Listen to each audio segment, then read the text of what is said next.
Hello dear students. आज हमारा lecture number 11 जिसमें हम पढ़ने वाले हैं गॉस लॉ के एप्लीकेशंस क्या क्या है।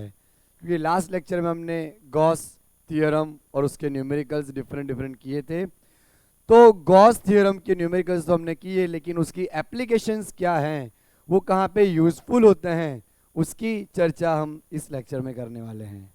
ठीक है बच्चों, तो आइए शुरू करते हैं हम।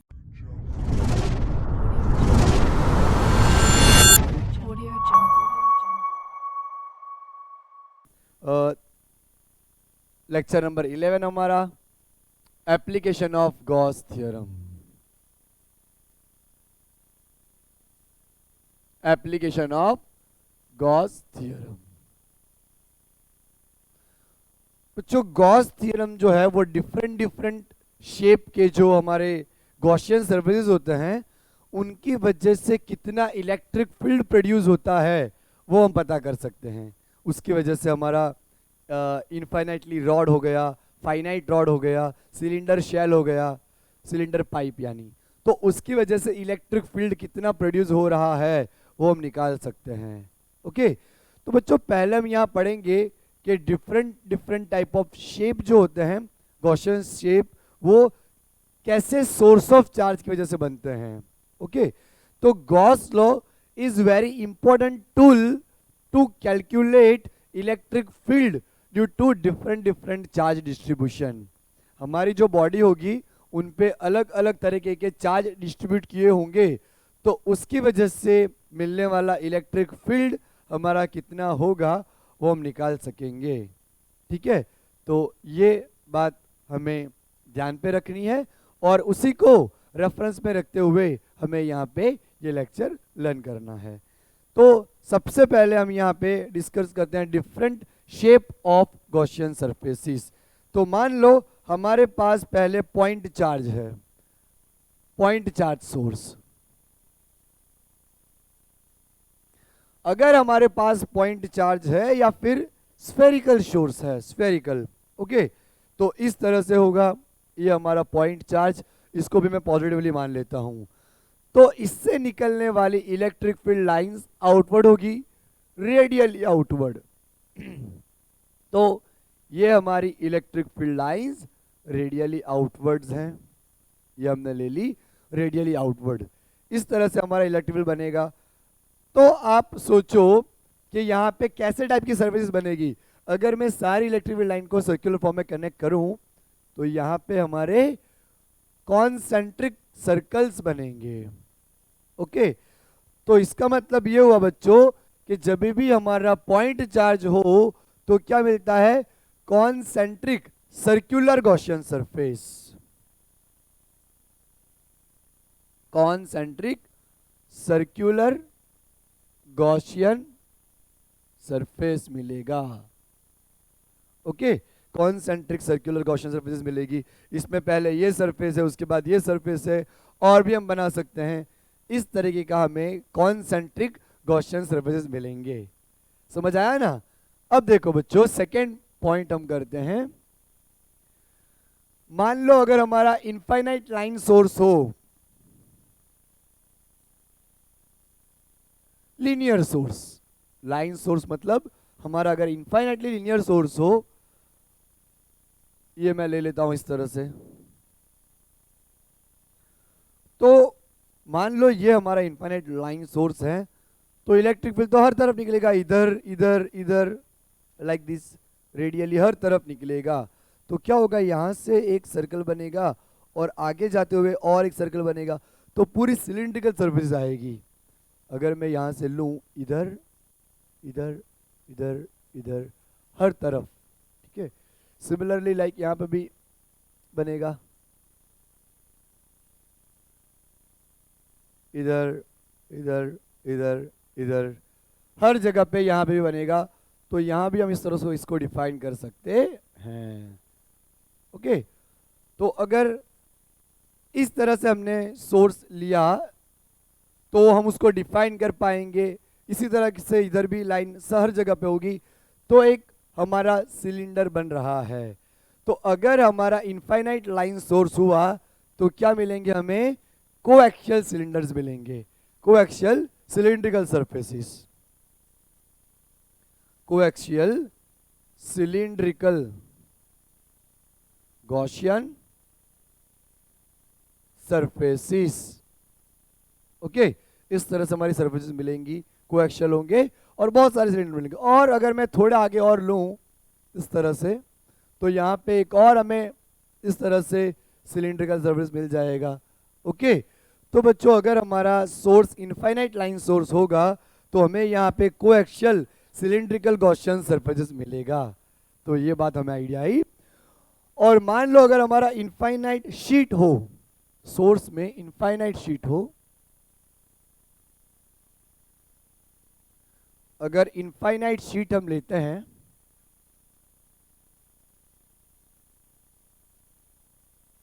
इस तरफ से इनफाइनाइट, इस तरफ से भी इनफाइनाइट, मान लो मैंने डैश डैश किया है, वो डैश डैश वाली हर लाइन की तरफ इनफाइनाइट शीट है हमारी। अगर हमारी शीट इस तरह से इनफाइनाइट शीट हुई और मान लो अगर मैंने उसके ऊपर पॉजिटिवली चार्ज यूनिफॉर्मली डिस्ट्रीब्यूट किया है, तो क्या होगा, हर तरफ से लाइन निकलेगी। तो हमारा जो यहाँ पे इलेक्ट्रिक फील्ड मिलेगा वो दोनों तरफ का होगा। ओके, तो यहाँ पे हम इस तरह से कोई भी गॉसियन सरफेस ड्रॉ कर सकते हैं। मान लो मैं एक लाइन को सेंटर में रखते हुए बनाऊं तो इस तरह से सिलिंड्रिकल सरफेस बन सकती है, या फिर मैं कोई एक तरफ ही बनाऊं तो मान लो ये पूरा इनफाइनाइट सोर्स है, तो यहाँ पे हमारा प्लेन भी बन सकता है इस तरह से। ओके, जो कि इस तरह से प्लेन होगा और लाइन इस तरह से परपेंडिकुलर निकलेगी। तो इस तरह से हमारी बहुत अलग अलग टाइप की गॉसियन सरफेस बनेगी।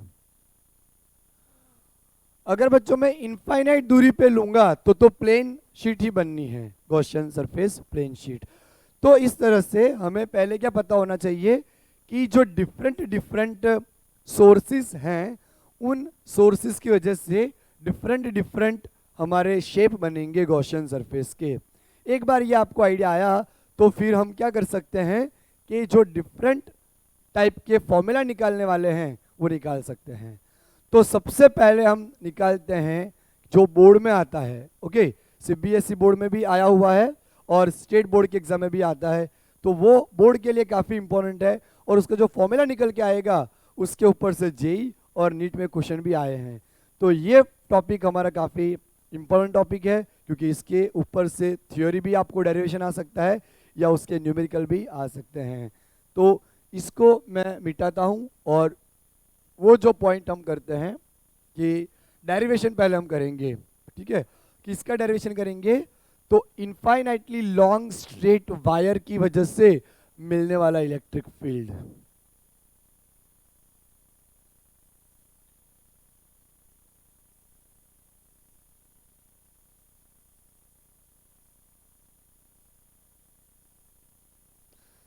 Infinitely long charge straight wire, उसकी वजह से जो इलेक्ट्रिक फील्ड मिलेगा वो हम करने वाले हैं। तो मैं यहाँ पे टाइटल देता हूँ electric field due to infinitely long charge straight wire.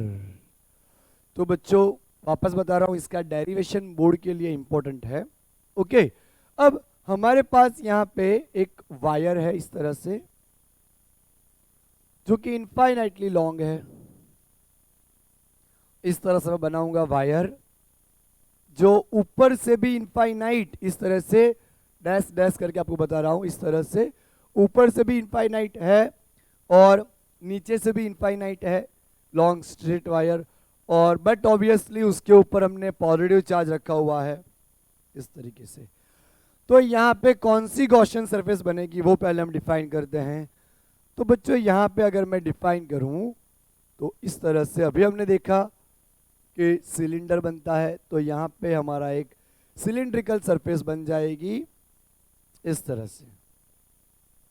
ये हमारी एक सिलिंड्रिकल सरफेस बन गई जिसकी लेंथ हम मान लेते हैं L, उसकी L लेंथ है। तो एल लेंथ की हमारी एक सरफेस बनी। ठीक है बच्चों, अब हमें क्या करना है, ऐसा सपोज कर लो आप कि हमें उसकी आर दूरी पे, आर डिस्टेंस पे, थोड़ा बड़ा लिखता हूं, आर डिस्टेंस पे हमें यहाँ पे एक पी पॉइंट है, वहां पे इलेक्ट्रिक फील्ड निकालनी है। ओके, तो हम क्या करेंगे, पॉजिटिव चार्ज है बट ऑब्वियसली, तो इलेक्ट्रिक फील्ड बाहर निकलती है रेडियली आउटवर्ड, है ना। तो यहां से हमारी इलेक्ट्रिक फील्ड निकलेगी इस तरफ ई, यहां से भी उसी तरफ होगी, निकलेगी दोनों तरफ, इलेक्ट्रिक फील्ड निकलेगी दोनों तरफ, लेकिन हमारा पॉइंट ऑफ स्टडी हमने लेफ्ट साइड लिया है, इसीलिए हम अभी ओनली लेफ्ट साइड पे डिनोट कर रहे हैं इलेक्ट्रिक फील्ड को, यहां भी निकलेगी। ओके, अब बच्चों हमें एरिया वेक्टर लेना होता है, तो ये रहा हमारे पास सिलेंडर, ऊपर की फ्लैट सरफेस है, तो जहां पे फ्लैट सरफेस होती है उसके ऊपर की तरफ आता है इलेक्ट्रिक फील्ड वेक्टर्स, तो यहाँ पे फ्लैट सरफेस हमारी है तो उसका इलेक्ट्रिक फील्ड वेक्टर ऊपर आएगा, ये अपनी नीचे फ्लैट सरफेस है तो उसका इलेक्ट्रिक फील्ड वेक्टर नीचे की तरफ आएगा, और ये हमारा कर्व्ड सरफेस, उसका इलेक्ट्रिक फील्ड वेक्टर इस तरफ आएगा। तो ये सिलेंडर की वजह से हमारे 3 पॉइंट हमें मिले, एक ऊपर की तरफ, एक नीचे की तरफ और एक इस तरफ, इस तरह से हमारा ये तीनों हमें मिल जाएंगे एरिया वेक्टर। तो यहाँ से ये सिलेंडर का फ्लैट सरफेस, तो एरिया ऊपर, यहाँ से ये फ्लैट सरफेस तो एरिया नीचे, और यहाँ पे एरिया हमें इस तरफ मिलेगा।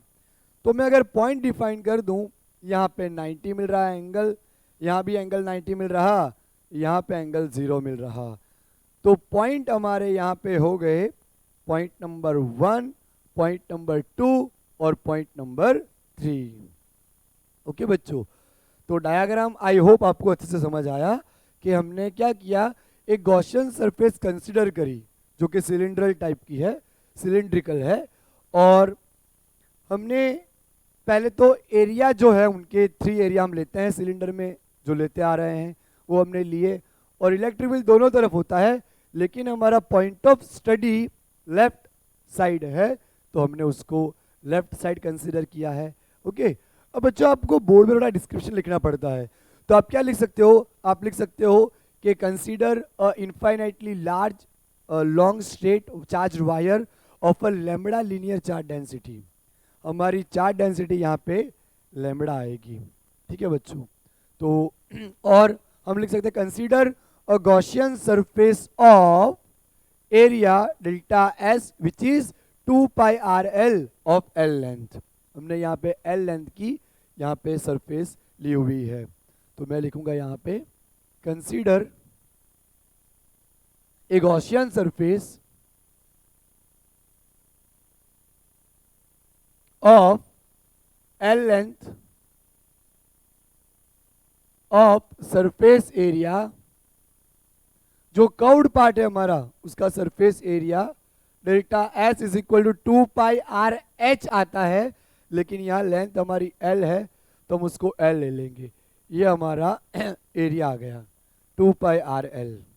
ठीक है बच्चों, अब मुझे यहाँ पे क्या करना है, वायर है, तो लास्ट लेक्चर में हमने पढ़ा था डिटेल में कि अगर हमारा स्ट्रेट वायर हो तो हम क्या कर सकते हैं, उसकी सरफेस चार्ज डेंसिटी ले सकते हैं, lambda is equal to q by l. Okay, तो linear charge density of long straight wire is defined as lambda is equal to q by l। अगर हम q को सब्जेक्ट बना लें तो q हमें मिल जाएगा लैम्बडा l, इसको मैं इक्वेशन 1 दे देता हूं, इक्वेशन नंबर 1। ओके, अब आगे बढ़ते बच्चों, अब हमें इलेक्ट्रिक फ्लक्स फाइंड करना है, तो हमारे पास 3 पॉइंट है। Okay, point 1, point 2, point 3।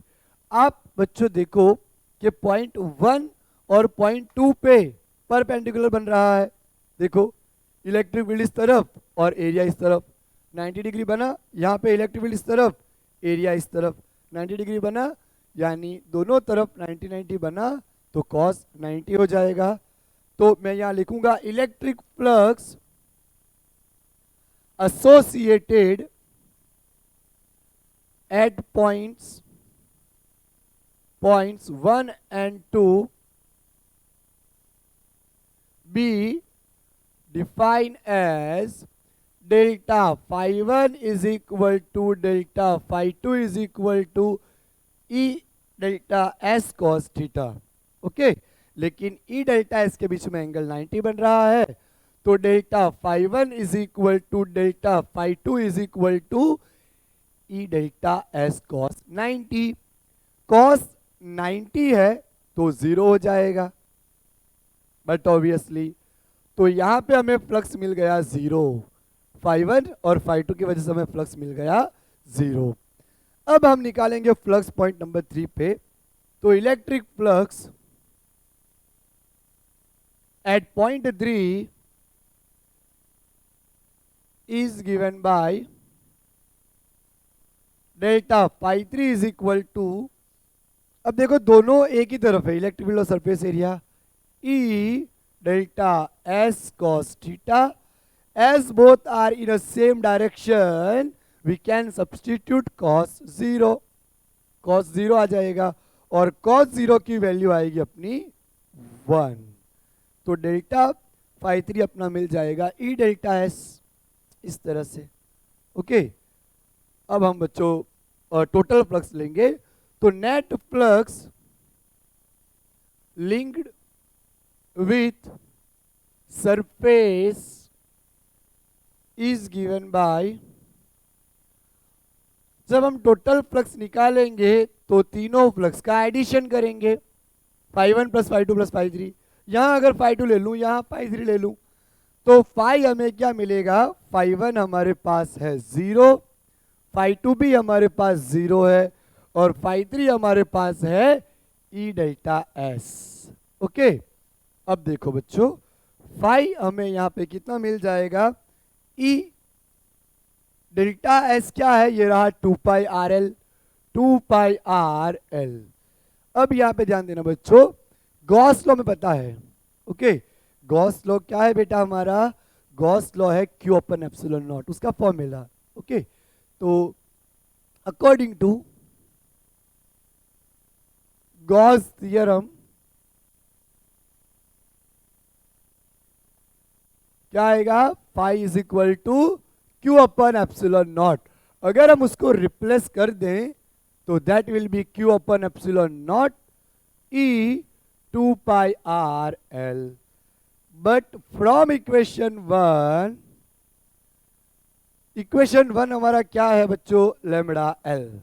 तो Q की जगह पे यहां पे हम ले लेंगे lambda L upon epsilon 0 is equal to E 2 pi RL, है ना. तो अब हमारा क्या हो जाएगा, L से L हम कट कर देंगे, वो हमारा कट जाएगा. और इलेक्ट्रिक फील्ड को अगर हम सब्जेक्ट बनाए यहाँ पे, तो ये 2 पाई R जो है ना वो नीचे की तरफ आ जाएगा. तो हमारा फॉर्मूला बनेगा लैम्बडा अपॉन 2 पाई एप्सिलॉन 0, तो पहले से है ही R. तो ये हमारा फॉर्मूला बना, E is equal to lambda upon 2 pi epsilon 0 R. अब बच्चों मान लो कि JEE और नीट में अगर ये क्वेश्चन आया तो कैलकुलेशन करने में थोड़ी दिक्कत हो जाएगी, बिकॉज पाई की वैल्यू 3.14, एप्सिलॉन नॉट की 8.854 10⁻⁻12. तो हम क्या करते हैं, यहाँ पे अगर ऊपर नीचे 2 से मल्टीप्लाई कर दें तो नीचे 4 आ जाएगा और 1 अपन 4 पाई एप्सिलॉन 0 क्या आता है, K. तो हमारा फॉर्मूला यहाँ बन गया 2K lambda upon R. Electric field क्या आया हमारा, 2K लैम्बडा अपॉन R. तो हमें यहाँ पे रिलेशन क्या मिला, E और R का, E is inversely proportional to R. यानी अगर स्ट्रेट वायर के बाहर का कोई पॉइंट रहा, अगर स्ट्रेट वायर के आउटसाइड का कोई पॉइंट रहा, तो electric field is very according to this relation, E is inversely proportional to R. जैसे जैसे हम वायर से दूर जाएंगे वैसे वैसे क्या होगा, इलेक्ट्रिक फील्ड डिक्रीज होगा. जैसे जैसे हमारा आर बढ़ता जाएगा बढ़ता जाएगा बढ़ता जाएगा, वैसे इलेक्ट्रिक फील्ड रिड्यूस होता जाएगा। और जितने हम वायर के नजदीक रहेंगे, जितना डिस्टेंस हमारा कम होगा, उतना इलेक्ट्रिक फील्ड ज्यादा रहेगा। तो बच्चों ये डेरिवेशन जो है वो मैंने इतने अच्छे से करवाया है ताकि आप बोर्ड में भी इस तरह से रिप्रेजेंट कर सको और अच्छे से उसको लिख सको, ठीक है। और ये जो रिलेशन आया है, ये रिलेशन हमारे लिए काफ़ी इंपॉर्टेंट है। और इसी के ऊपर हमारे नीट के एग्जाम में भी क्वेश्चन आया, इसी के ऊपर अभी 2019 में। तो इसको मैं मिटा देता हूं और हम करते हैं नीट का क्वेश्चन, ठीक है। देखो इस फॉर्मूला के ऊपर बच्चों हमारे एनसीईआरटी में भी एक क्वेश्चन है, तो एनसीईआरटी का क्वेश्चन आप खुद से ट्राई कर सकते हो क्योंकि काफ़ी इजी क्वेश्चन है, ओनली फॉर्मूला बेस्ड क्वेश्चन है। अगर आपको फॉर्मूला ये याद रहा, फॉर्मूला अगर आपको आता है तो वैल्यू सब्सटीट्यूट करके आप क्वेश्चन को निकाल सकते हो, है ना। तो इसलिए आप ट्राई कर सकते हैं ऐसे क्वेश्चंस को। और डिफरेंट टाइप के क्वेश्चन कैसे बनते हैं उसमें से एक मैं आपको जो अभी नीट के एग्जाम में 2019 में आया था वो आपको करवा देता हूं ताकि आपको आइडिया आ जाए कि इस तरह से भी कंसेप्ट को हम कर सकते हैं। नीट 2019 का ये क्वेश्चन है अपना।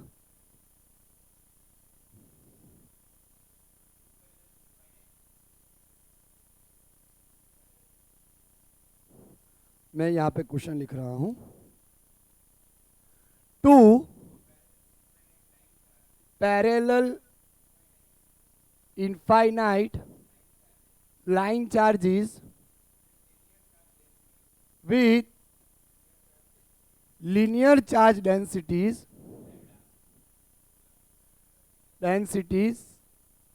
lambda coulomb per meter and minus lambda coulomb per meter are placed at a distance of 2r in free space.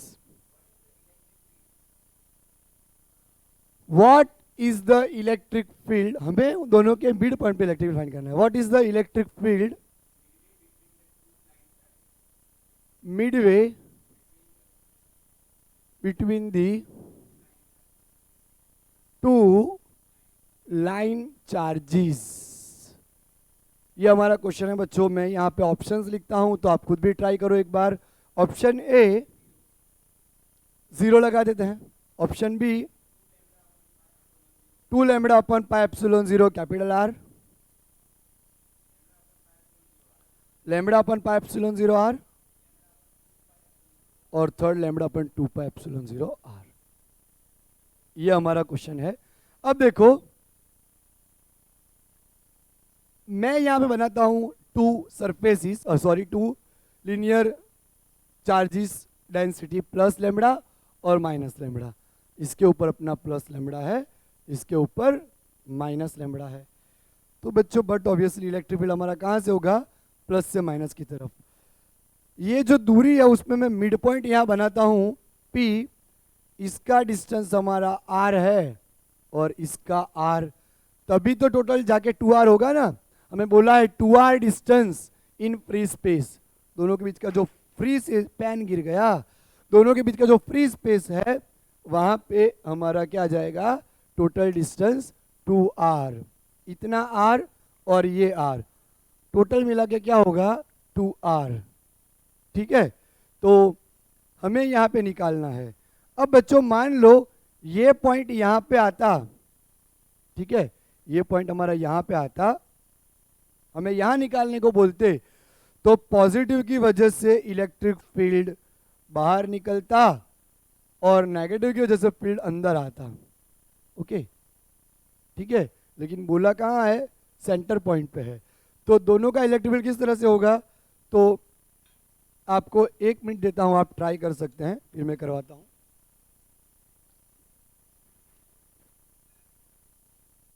करें क्या? ठीक है, दो देखो P पॉइंट पे है तो पॉजिटिव की वजह से इलेक्ट्रिक फील्ड इस तरफ होगा यहां से P पॉइंट तक, और नेगेटिव की वजह से भी उसी तरफ होगा। तो दोनों की डायरेक्शन कैसे आई बच्चों? दोनों की डायरेक्शन सेम आई। दोनों की डायरेक्शन सेम आई तो इलेक्ट्रिक फील्ड हमारा क्या हो जाएगा? पहली प्लेट की वजह से E1, दूसरी प्लेट की वजह से E2। ओके, और फॉर्मूला क्या था हमारा? 2k lambda by R plus 2k lambda by R, और दोनों का डिस्टेंस आर आर ही है तो हम आर ही लिखेंगे। यहां पे बच्चों आपको ये ध्यान रखना है कि अगर दोनों के एरो सेम है, दोनों की डायरेक्शन एक ही तरफ है, क्योंकि पॉजिटिव में से लाइन बाहर निकलेगी, लाइन इज आउटवर्ड, और नेगेटिव के अंदर लाइन आएगी, अंदर एंटर करेगी। तो दोनों के इलेक्ट्रिक फील्ड एक ही डायरेक्शन में आए तो दोनों क्या करेंगे? ऐड करेंगे। और अगर दोनों ऐड कर गए 2k lambda by R plus 2k lambda by R, तो 2 time 2k lambda by are, है ना। अब देखो 2 टू जा 4 लैम्बडा बाई आर, और k की वैल्यू क्या आती है? 4 पाई एप्सिलॉन 0 आर आती है ना। तो क्या हो गया हमारा? 4 4 कैंसल। ओके, ये मैंने आर वापस लिख दिया। 2 टू जा 4 4 के लैम्बडा आर, के की जब हमने क्या किया? के की जगह पे 4 pi epsilon 0 R, 4 4 cancel. Answer हमारा आ गया lambda upon pi epsilon 0 R. वापस 4 4 तो कैंसिल हो गए, तो बचा क्या? Lambda upon pi epsilon 0 r. तो that is our answer. Okay, lambda upon pi epsilon 0 r, तो आंसर आ गया हमारा सी। ओके, तो वापस बता रहा हूं, दोनों एक ही तरफ हैं तो क्या हुआ? Electric field even 2k lambda by R, इसकी वजह से भी 2k लैम्बडा बाई आर, दोनों एक ही तरफ है इसलिए 2 time 2k lambda by R, 2 two जा 4, ओके 4 लैम्बडा बाई आर, और k की वैल्यू हमने रख दी। यहां पे आपको पता ही है k की वैल्यू क्या आती है? 4 पाई एप्सिलॉन 0, तो रख दिया, तो lambda upon pi epsilon 0 R हमारा आंसर। तो ये नीट 2019 में आ चुका है। अब बच्चों हम करते हैं कि अगर आपका सोर्स, अगर आपका जो वायर है वो फाइनाइट लेंथ का हो, इनफाइनाइट लेंथ की जगह पे फाइनाइट लेंथ का हो, तो हमारा फॉर्मूला किस तरह से बनेगा? ओके, वो मैं आपको यहां दिखाता हूं। Electric field due to finite length wire. फिर हम सिलेंडर का करते हैं।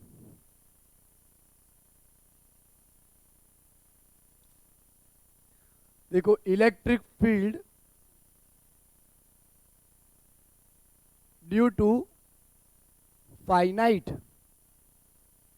लेंथ वायर, और उसके डिफरेंट केसेस भी हम डिस्कस करते हैं। हमारे पास मान लो कि एक वायर है जिसकी लेंथ फाइनाइट है। पहले हमने जो देखा उसकी लेंथ इनफाइनाइट थी, लेकिन ये अपनी लेंथ कैसी होगी? फाइनाइट लेंथ होगी। ओके बच्चों, इसका डेरिवेशन भी हम कर सकते हैं, लेकिन वीडियो बहुत लंबा हो जाएगा क्योंकि हमें सिलेंडर का भी करना है, इसलिए इसका मैं सिर्फ फॉर्मूला बताऊंगा आपको। ठीक है, डेरिवेशन का आइडिया भी दे सकता हूं यहाँ पे, लेकिन डेरिवेशन हम करेंगे नहीं क्योंकि वो थोड़ा लंबा हो जाएगा और हमें उसकी ज़रूरत भी नहीं है अभी। हमें यहाँ पे मान लो कि वायर के बाई सेक्टर पॉइंट P पे हमें इलेक्ट्रिक फील्ड निकालना है, तो इस सिरे से यहां लगेगा इलेक्ट्रिक फील्ड इस तरह से, और इस सिरे से इस तरफ लगेगा इलेक्ट्रिक फील्ड। ठीक है, तो आप देखो कि इसका इलेक्ट्रिक फील्ड इस तरफ गया, जो दो पार्ट में डिवाइड होगा, EX और EY। हम क्या करते हैं बच्चों के, एंगल यहां मान लेते हैं θ1 और यहां एंगल मान लेते हैं θ2, है ना। तो इसकी वजह से देखो, इसका डेरिवेशन कैसे हम कर सकते हैं वो मैं बताता हूं। सपोज करो कि मैं यहाँ पे स्मॉल एलिमेंट कट कर लूं, वो इलेक्ट्रिक फील्ड लगाएगा यहाँ पे, that is also neither on X nor Y, तो दो कंपोनेंट में डिवाइड होंगे। यहाँ हमारा थीटा एंगल बनेगा, तो यहाँ कंपोनेंट आएगा E cos थीटा, यहाँ आएगा E sin थीटा। ठीक है, फिर हम क्या कर सकते हैं, उसका इंटीग्रेशन करके यहाँ से यहाँ तक का उसके एंगल का इंटीग्रेशन करके कर सकते हैं। ये जो θ2 एंगल बन रहा है बच्चों, यहाँ से कौन सी एंड क्लॉकवाइज डायरेक्शन में, इस तरफ देखो, θ2 हमारा यहाँ से क्लॉकवाइज डायरेक्शन में बन रहा है, और नीचे की तरफ θ1 हमारा एंटी क्लॉकवाइज डायरेक्शन में बन रहा है, ऊपर का एंगल क्लॉकवाइज में, नीचे से एंगल एंटी क्लॉकवाइज में। तो इस तरह से आप -θ1 से θ2 इंटीग्रेशन करके भी ये फॉर्मूला निकाल सकते हो, ठीक है। लेकिन अभी हम यहाँ पे डायरेक्टली फॉर्मूला लिखेंगे पी पॉइंट के ऊपर। ये हमारी एक्स एक्सिस है, जो दूरी है हमारी वो आर दूरी है, हमें आर डिस्टेंस पे यहाँ पे इलेक्ट्रिक फील्ड फाइंड करना है। तो एक्स एक्सिस पे हमारा इलेक्ट्रिक फील्ड कितना आएगा, देखो बच्चों हमारा वायर इस तरफ है और हम इस तरफ इलेक्ट्रिक फील्ड फाइंड कर रहे हैं, तो हमारा परपेंडिकुलर पॉइंट पे है इलेक्ट्रिक फील्ड ये, ओके, वायर की वजह से। तो वो हमारा आ जाएगा k lambda by are sine θ1 plus sine θ2, ये आ जाएगा ई एक्स। ये हमारा ई एक्स बन रहा है बच्चों ये, और यहाँ पे जो ये बन रहा है वो ई वाई है। बट ऑब्वियसली एक्स हमारा पॉजिटिव आई कैप की डायरेक्शन में है और वाई हमारा माइनस जे कैप की डायरेक्शन में है ना। अगर आपको मान लो ई वाई निकालना हो तो वो हमारा पैरेलल कंपोनेंट कहलाएगा, क्योंकि वायर भी हमारा इस तरफ और वाई कंपोनेंट भी इस तरफ देखो दोनों, तो पैरेलल हुए ना दोनों, ओके। तो अगर उस तरह से हो हमारा, तो कॉस कंपोनेंट हमारे क्या आएंगे वाई डायरेक्शन में, k lambda by are sine, sorry cos component हम लिख रहे हैं कॉस θ1, वाई में हमें कॉस मिलेंगे, माइनस कॉस θ2। ये बच्चों माइनस कॉस थीटा क्यों आएगा, क्योंकि जब हम इंटीग्रेशन करेंगे और लिमिट रखेंगे तो लिमिट रखने पे हमें यहाँ पे माइनस कॉस θ2 मिलेगा। वो डेरिवेशन थोड़ा लंबा हो जाता, इसलिए मैंने डायरेक्टली फॉर्मूला लिखे हैं। अगर आपको कोई भी क्वेश्चन फाइनाइट लेंथ के वायर के ऊपर आता है, ये दो फॉर्मूला आप याद रखोगे तो डेफिनेटली आपका काम हो जाएगा, ठीक है। या फिर आप उसका डेरिवेशन भी कर सकते हो, ठीक है। और डेरिवेशन में कोई दिक्कत आती है तो आप मुझे बोलिए, मैं उसका डेरिवेशन भी आपको कराऊंगा। तो इस तरह से हमें मिल गया वायर के परपेंडिकुलर पे इलेक्ट्रिक फील्ड और वायर के पैरेलल या एंटी पैरेलल पे electric field, k lambda upon r cos θ1 minus cos θ2। तो ये हमारी फॉर्मूला हो गई। अब बच्चों इसी फॉर्मूला को रेफरेंस में रखते हुए हम इसके 3 डिफरेंट केसेस लर्न कर सकते हैं। पहला केस तो हमने जो फॉर्मूला किया था अभी के स्टार्टिंग में हमने जो डेरिवेशन किया ना, कि मान लो कि इनफाइनाइट लॉन्ग रॉड हुआ, electric field due to infinite long straight wire, straight wire. अगर हमारा वायर इनफाइनाइटली स्ट्रेट हुआ तो इलेक्ट्रिक फील्ड क्या आएगा, तो अभी तो हमने किया ना, ठीक है ना। तो क्या आ जाएगा, आप सोचो कि अगर ये एंड इनफाइनाइट है तो क्या इस पॉइंट से एंगल मिल पाएगा, नहीं मिल पाएगा। ये भी आगे बढ़ता रहेगा और ये भी आगे बढ़ता रहेगा, ठीक है। तो हमारा इनफाइनाइट जो वायर होगा वहां से इस तरफ पॉइंट है, तो एंगल हमारा बनेगा 90, और नीचे की तरफ भी ये एंड इनफाइनाइट तक बढ़ता रहेगा, ये भी बढ़ता रहेगा, तो वहां पे भी हमारा एंगल कैसा बनेगा 90। तो अगर मैं इसमें दोनों एंगल 90-90 रख दूं तो हमारा जो इनफाइनाइट वाला वायर था उसका डेरिवेशन आ जाएगा उसके बाइसेक्टर पॉइंट पे। Ex is equal to perpendicular k lambda by are sine 90 plus sine 90, okay. और आप लोगों को तो अच्छे से पता ही है साइन 90 की वैल्यू क्या आती है, तो 1 + 1 2, तो ये हमारा फॉर्मूला आ गया 2 के लैम्बडा बाई आर, समझ आया। तो इस तरह से हम उसको निकाल सकते हैं, ठीक है ना। अब देखो बच्चों, एक मिनट, मैं आपको एक और पॉइंट करा दूं इसमें, फिर आपको यहाँ पे एक और चीज बताता हूँ। मान लो अगर आपको वाई डायरेक्शन पे फाइंड करना हो इलेक्ट्रिक फील्ड इसकी वजह से, तो k lambda by R cos 90 minus cos 90, cos 90 क्या होगा 0, 0 minus 0 0, 0 into k lambda by R 0, तो आंसर आ गया 0, ओके, तो y पे इलेक्ट्रिक फील्ड नहीं होगा, but obviously along the wire. Okay, तो x हमारा इतना आया 2k लैम्बडा बाय आर, और y हमारा इतना आया। तो अगर आपको नेट इलेक्ट्रिक फील्ड फाइंड करना है तो आप e x square plus e y square करके पता कर सकते हो, जिसकी वैल्यू हमारी यही आएगी 2k लैम्बडा बाय आर। तो नेट इलेक्ट्रिक फील्ड भी हमें infinitely long charge straight wire की वजह से कितना मिलेगा, 2k lambda bye are. Okay, मैं आपको ये बता रहा था बच्चों कि मान लो यहाँ पे मुझे अगर डायरेक्शन फाइंड करनी हो तो मैं यहाँ बनाता हूँ, ये हमारा x कंपोनेंट, ये हमारा y कंपोनेंट, और इलेक्ट्रिक फील्ड हमारा यहाँ एंगल बना रहा थीटा। और अगर मैं पैरेललोग्राम थ्योरम लूँ वेक्टर एडिशन का, तो यहाँ पे मुझे क्या मिल जाएगा, tan theta is equal to opposite side this equal to this, तो ई वाई और दिस इक्वल टू दिस। वैसे भी ये opposite side upon adjacent side, इसकी जरूरत है, तो ई एक्स अपन ई वाई मिल जाएगा। ओके, और अगर कभी हमें जरूरत पड़ गई नेट इलेक्ट्रिक फील्ड की, तो ये रहा formula under root e x square plus e y square. इस तरह से हम नेट इलेक्ट्रिक फील्ड निकाल सकते हैं। तो ये तो हमारा केस था कौन सा, electric field due to infinite long straight wire.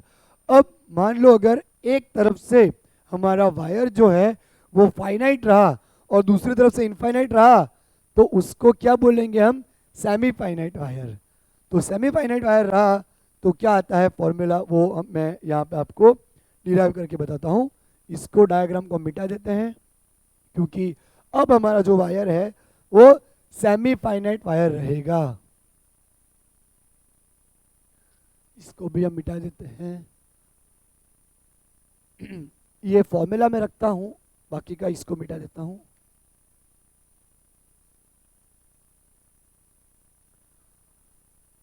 अब हम यहां करने जा रहे हैं second point, electric field due to semi finite wire. Okay बच्चों, अगर हमारा वायर सेमी फाइनाइट है या सेमी इनफाइनाइट है, ओके, तो यहाँ P पॉइंट इस तरफ से इनफाइनाइट है बच्चों, यहाँ एग्जैक्टली उसके बिसाइड पॉइंट पे P पॉइंट है, जस्ट बगल में। तो क्या वहाँ एंगल बन पाएगा, क्या नहीं बन पाएगा, बट ऑब्वियसली ओके, थोड़ा भी आगे होता तो एंगल बनता ना, ऐसे होता तो एंगल बनता। अब इसी लाइन के साथ मैं ऐसे लाइन बनाऊंगा तो कहाँ एंगल बनेगा, दोनों पैरेलल होंगी, तो यहाँ एंगल नहीं बन पाएगा, नहीं बना एंगल। हाँ सर सही बात है। अब देखो, अगर ऊपर की तरफ हम इसको हम एक्सटेंड करते जाएंगे तो ये एंड मिलेगा ही नहीं इसके साथ, ये भी एक्सटेंड होते जाएगा, तो इस तरफ पॉइंट होगा तो क्या बनाएगा 90 डिग्री। तो थीटा 2 एंगल हमारा बन रहा 92। तो इलेक्ट्रिक फील्ड का एक्स कंपोनेंट हमें मिल जाएगा k lambda by are, sign पहला है हमारा 0, दूसरा है हमारा साइन 90। तो परपेंडिकुलर कंपोनेंट हमारा क्या आया, sign 91, 1 plus 0 1 into k lambda by are, वो आ गया हमारा के लैम्बडा बाई आर। और जो y कंपोनेंट है वो हमारा क्या बनेगा, ई पैरेलल, तो उसकी वैल्यू हमारी यहाँ पे 0 रखो, तो cos 0 क्या आएगा 1, और यहाँ पे cos 90 0, 1 माइनस 0 1, तो वो भी कितना आएगा के लैम्बडा बाई आर। दोनों हमारे कितने हो गए, के लैम्बडा बाई आर, यानी दोनों को मैं ई ले लेता हूँ, ई, ठीक है, इसकी वैल्यू भी ई आई, इसकी भी ई आई, तो ई नेट हमारा क्या आएगा, e x square plus e y square. तो ये भी हमें ई स्क्वायर मिला, ये भी ई स्क्वायर मिला, तो दोनों 2 स्क्वायर हुए तो √2 ही हो गया। तो हमारा आंसर यहाँ पे ई नेट का आ गया √2 ई। तो इस तरह से हमारा नेट इलेक्ट्रिक फील्ड क्या आ जाएगा √2 ई इस पॉइंट पे, ठीक है। तो इस तरह से हम इलेक्ट्रिक फील्ड निकाल सकते हैं। ओके बच्चों, अब हम करते हैं electric field at a symmetrical point, okay, ऐसे पॉइंट पे फाइंड करना है जो दोनों तरफ से एंगल कैसे बना रहा हो, सेम बना रहा हो, सिमेट्रिक एंगल। हमें पॉइंट एग्जैक्टली मिड पॉइंट पे लेना है ताकि हमारा एंगल कैसा बने, एग्जैक्टली दोनों सेम एंगल बन जाए। तो इसको मैं मिटा देता हूं। अब देखो बच्चों, मान लो इसकी जो लेंथ है वो L लेंथ है वायर की, ये यहां पे मिलना चाहिए, ओके, ये एंगल हमारा थीटा, ये भी थीटा, यानी कि हमने पॉइंट इस तरह से लिया है ताकि दोनों कितने एंगल फॉर्म करें, हमारे थीटा थीटा एंगल फॉर्म करें। तो ये हमारा पॉइंट है, third point, electric field at a point of symmetric angle. Symmetric point है, जैसे एंगल सेम बना रहा है हमारे, तो थीटा वन थीटा टू दोनों हमारे थीटा हो जाएंगे। तो एक्स पे हमारा इलेक्ट्रिक फील्ड क्या आएगा, परपेंडिकुलर पॉइंट पे, वायर के परपेंडिकुलर पॉइंट पे, k lambda by are sine theta plus sine theta, k lambda by are sine 2 sine theta, sine theta plus sine theta 2 sine theta, तो 2 k lambda by are sine theta हो जाएगा, okay. तो ये point आपको याद रखना है बच्चों कि सिमेट्रिक एंगल हो, दोनों सेम एंगल हो तो ये फॉर्मूला लग जाएगा, ओके। और अगर y की बात करूं तो k lambda by R cos theta minus cos theta, क्योंकि यहाँ पे माइनस है, ओके, तो cos theta minus cos theta 0 हो जाएगा। तो हमें यहाँ पे इलेक्ट्रिक फील्ड की वैल्यू मिलेगी के लैम्बडा बाई आर इंटू 0 0, हमें इलेक्ट्रिक फील्ड कितना मिला, वहां पे 0 मिला। तो अब आप नेट इलेक्ट्रिक फील्ड फाइंड कर सकते हो, ठीक है।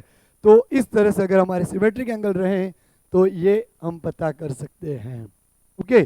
तो पहले हमने देखा electric field due to long straight charge infinitely wire, दूसरा हमने देखा कि अगर फाइनाइट वायर हो तो उसके डिफरेंट डिफरेंट केसेस हम किस तरह से कर सकते हैं। और अब बच्चों हम करते हैं कि अगर मान लो सिलिंड्रिकल पाइप हो जो बीच में से हॉलो हो, जैसे हमारे पाइप आते हैं ना, जब घर में प्लम्बरिंग का काम चल रहा होता है तो आपने पाइप देखे होंगे बीच में से हॉलो होते हैं, तो ऐसे पाइप की वजह से आउटसाइड पॉइंट पे और इनसाइड पॉइंट पे और सरफेस पे, ओके, क्या इलेक्ट्रिक फील्ड बनेंगे वो हम डिस्कस करते हैं। तो पहले मैं इसको मिटा देता हूं और फिर हम उसको डिस्कस कर लेते हैं। तो पाइप की वजह से क्या आता है बच्चों, वो भी हम कर लेते हैं।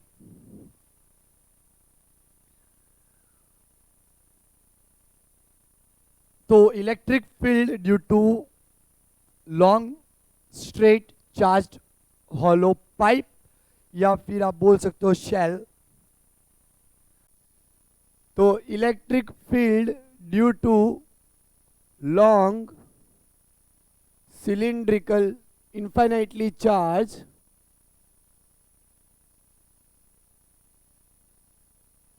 cylindrical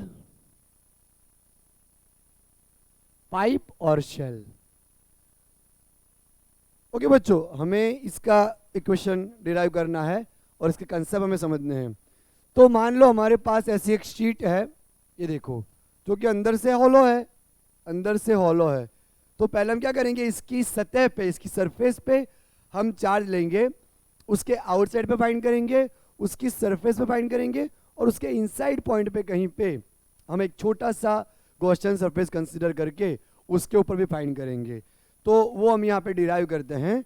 तो पहला इसका हमारा पॉइंट होगा electric field at outside, outside point, cylinder के जो आउटसाइड पॉइंट पे इलेक्ट्रिक फील्ड है वो हमें यहाँ पे पता करना है। अब देखो, सपोज कर लो ये हमारा हॉलो सिलेंडर है, इस तरह से ये हमारा एक हॉलो सिलेंडर है, सिलेंडर की सरफेस पे हमने चार्ज रखा हुआ है।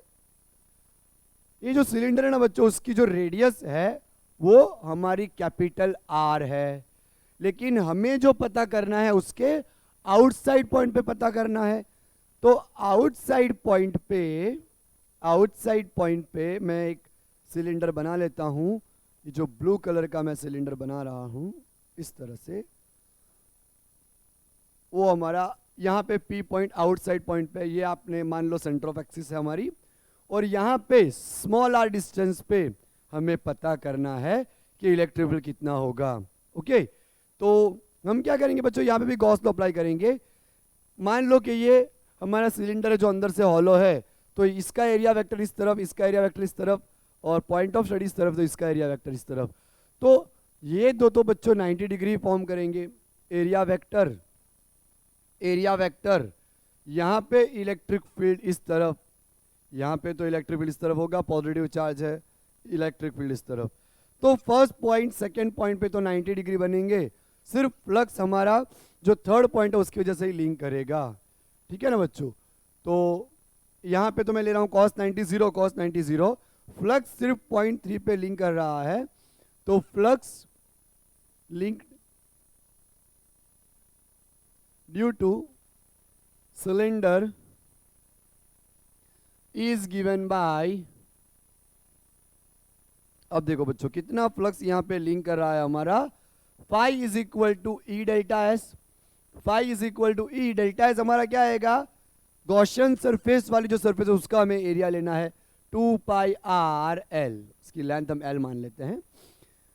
लेकिन गॉस लॉ हमारा क्या आता है, enclosed charge upon epsilon 0 is equal to E 2 pi R L. इसको हम इक्वेशन नंबर 1 बोल देते हैं। अब हम क्या करते हैं कि ये जो सरफेस अंदर से हॉलो है, ठीक है, तो हम यहाँ पे सरफेस चार्ज डेंसिटी अप्लाई करेंगे। तो surface charge density sigma is equal to enclosed charge upon total area. Area हमारा यहाँ पे ऊपर आ जाएगा, तो सिग्मा इंटू एरिया सिग्मा। अब बच्चों एरिया जो है वो हमें हमारा जो सिलिंड्रिकल सरफेस है उसका लेना है, तो उसकी रेडियस कैपिटल आर है, तो उसका आ जाएगा 2 पाई आर कैपिटल एल। ठीक है, तो क्यू एनक्लोज की हम यहाँ पे वैल्यू सब्स्टिट्यूट करते हैं, तो वो हमारा आ गया sigma 2 pi R L upon epsilon 0 is equal to E 2 pi R capital L. ये हमें मिल गया। यहाँ पे क्या होगा, 2 पाई कैंसिल, यहाँ पे बच्चों कैपिटल आर है, ये कैपिटल आर आएगा क्योंकि हम ये सरफेस के लिए ले रहे हैं, ये हमारा कैपिटल आर है। एल एल हमारा कैंसिल हो गया, तो इलेक्ट्रिक फील्ड हमारा क्या आया, यहाँ पे स्मॉल आर नीचे आ जाएगा, sigma 2 pi cancel, capital R upon small R नीचे आ गया, एप्सिलॉन 0 तो पहले से था ही। तो ये हमारा फॉर्मूला आया, किसके लिए, ये फॉर्मूला आया जब हमारा पॉइंट सिलेंडर, हॉलो सिलेंडर के आउटसाइड कहीं पे हो, तो वो वेरिएशन जो होगा ई का आर के साथ, वो स्मॉल आर के हिसाब से चेंज होगा। As distance increase electric field gonna decrease, तो इसका रिलेशन इनवर्सली प्रोपोर्शनल फॉलो करेगा। तो ये हमारा फर्स्ट पॉइंट था एट आउटसाइड पॉइंट। अब मान लो बच्चों सरफेस का ही पॉइंट हो कोई एट सरफेस। अब सरफेस के लिए क्या होगा कि हम जो ये गॉसियन सरफेस वाला सिलेंडर वो यहीं पे मानेंगे, इसी के ऊपर जस्ट यहाँ पे बाउंड्री पे ही, बाउंड्री पे मानेंगे, तो यहाँ पे स्मॉल आर और कैपिटल हमारे एक हो जाएंगे, तो पूरा डेरिवेशन सेम आएगा। सिर्फ यहाँ पे हमें क्या लेना होगा कि गॉसियन सरफेस हमने उसकी सतह पे ही ली है, सरफेस पे ही, तो स्मॉल आर हमारा कैपिटल आर बन गया, उसको हम यहाँ पे प्लेस करते हैं। तो E is equal to sigma R capital R epsilon 0। Capital R हमारा कैंसिल हो गया, तो इलेक्ट्रिक फील्ड हमारा आया sigma upon epsilon 0, sigma upon epsilon 0। तो ये हमारा फॉर्मूला हमें मिला इलेक्ट्रिक फील्ड का। ये फॉर्मूला बच्चों हम चैप्टर नंबर 2 में भी डिराइव करेंगे। इनफाइनाइट शीट हो तो उसका इलेक्ट्रिक फील्ड कितना आता है, सिग्मा अपॉन 2 एप्सिलॉन 0, जो कि हमारा नेक्स्ट लेक्चर में हम कवर करेंगे। लेकिन अगर हमारी फाइनाइट शीट हो तो उसकी वजह से इलेक्ट्रिक फील्ड हमारा आएगा सिग्मा अपॉन एप्सिलॉन 0। ये हमें मिल गया। अब बच्चों अगर हमें आउटसाइड पॉइंट पे फाइंड करना हो तो हम कैसे कर सकते हैं, वो मैं आपको डिराइव करके बताता हूँ। यहाँ हम पॉइंट नंबर 3 लिखेंगे। थोड़ा डायग्राम वापस बना लेता हूँ। ये हमारा पॉइंट नंबर 3 रहेगा। और वहां पे हमें क्या करना है, एट आउटसाइड पॉइंट और inside point, sorry, electric field due to long hollow charge cylinder at a inside point. तो ये हमारा हॉलो सिलेंडर है जिसकी रेडियस हमने कैपिटल आर ले रखी है। उसके, ये हमारी एक्सिस है, उसके अंदर कहीं पे मैं एक छोटा सा गॉसियन सरफेस कंसीडर करूं जिसकी रेडियस स्मॉल आर हो, जिसकी रेडियस स्मॉल आर हो, उसके ऊपर पी पॉइंट हो, और चार्ज हमारा अपना जो ओरिजिनल सिलेंडर है उसकी सरफेस पे है, उसकी सतह पे है।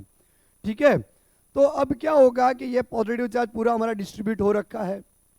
अब हमें फाइंड करना है अंदर के पॉइंट के लिए तो ये सारे पॉइंट सेम आएंगे, लेकिन यहां से बच्चों क्या हो जाएगा कि एनक्लोज्ड चार्ज जो है वो ही जीरो हो जाएगा। Zero, enclose charge zero, because अंदर तो कोई चार्ज ही नहीं है, there is no charge. Okay, और electric field does not depend on radius, okay, और डिस्टेंस। तो क्या होगा, यहाँ का इलेक्ट्रिक फील्ड इसको कैंसिल करेगा, इसको कैंसिल करेगा, electric field is a vector quantity, तो आमने सामने वाले सारे एक दूसरे को कैंसिल करेंगे, वैसे भी अंदर तो चार्ज ही नहीं है, तो इलेक्ट्रिक फील्ड पूरा हमारा बन जाएगा यहाँ पे जीरो। ये पूरी टर्म नीचे आ जाएगी, तो electric field 0/2 pi epsilon R L, तो इलेक्ट्रिक फील्ड हमारा जीरो हो जाएगा। इलेक्ट्रिक फील्ड की वैल्यू हमारी यहाँ पे जीरो बन जाएगी। इस तरह से हमें इलेक्ट्रिक फील्ड जीरो मिलेगा। तो यहाँ पे तीन चीजें हमने लर्न करी कि अगर आउटसाइड पॉइंट हो तो इन्वर्सली प्रोपोर्शनल चेंज होता है, अगर सरफेस पे हो तो मैक्सिमम मिलता है इलेक्ट्रिक फील्ड, और अगर इनसाइड पॉइंट हो, हॉलो सिलिंड्रिकल पाइप का, शेल का इनसाइड पॉइंट, तो इलेक्ट्रिक फील्ड जीरो मिलता है। अगर बच्चों हम इसके वेरिएशन का ग्राफ बनाएं, यहां बना रहा ई आर, तो अंदर तो इलेक्ट्रिक फील्ड जीरो आया, तो यहां से लेके यहां तक इलेक्ट्रिक फील्ड हमारा जीरो, यहां पे सरफेस पे मैक्सिमम और आउटसाइड पे हमारा डिक्रीज करेगा इनवर्सली प्रोपोर्शनल, यहां पे रहेगा मैक्सिमम।